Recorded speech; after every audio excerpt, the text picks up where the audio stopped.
now?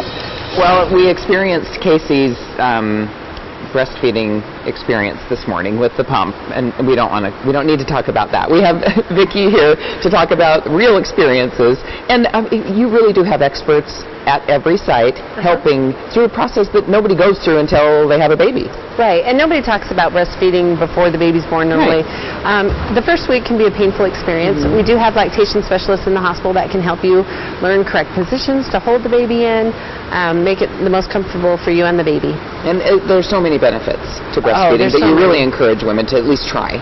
Absolutely. Any woman that can breastfeed, we definitely encourage. And obviously not every woman can breastfeed, but the ones that can, we really encourage them to. It is the best thing for the baby. Okay, and you specifically can talk a little bit about birth control while breastfeeding. What do people need to know? Yeah, so when you're breastfeeding, you have to avoid estrogen-based birth control. So normal birth control pills aren't a good option because they can dry up your milk supply.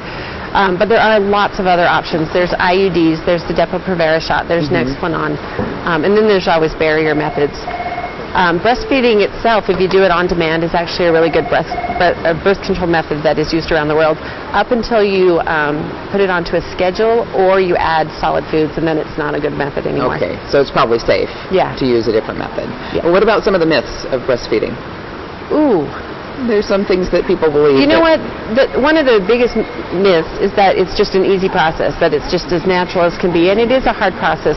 It's hard to learn how to latch your baby on, and to keep good care of your nipples is actually very hard. That first week we like to teach you some of the tricks so that you don't get sore, cracked, and bleeding nipples. Vegetable oil. Vegetable oil works great. It does work. The actual best thing you can do for your nipples after breastfeeding is squeeze out a little of your own milk and rub it on there, let it air dry, and the antibodies in your milk actually help keep the nipples more healthy. I didn't know that. Yeah. Okay, well, Vicki, thank you so much. And if you have any questions about pregnancy, breastfeeding, newborns, and babies, these folks here are the experts with free advice for you today. Call the number on your screen. They'll be here all day to answer questions. We'll be right back.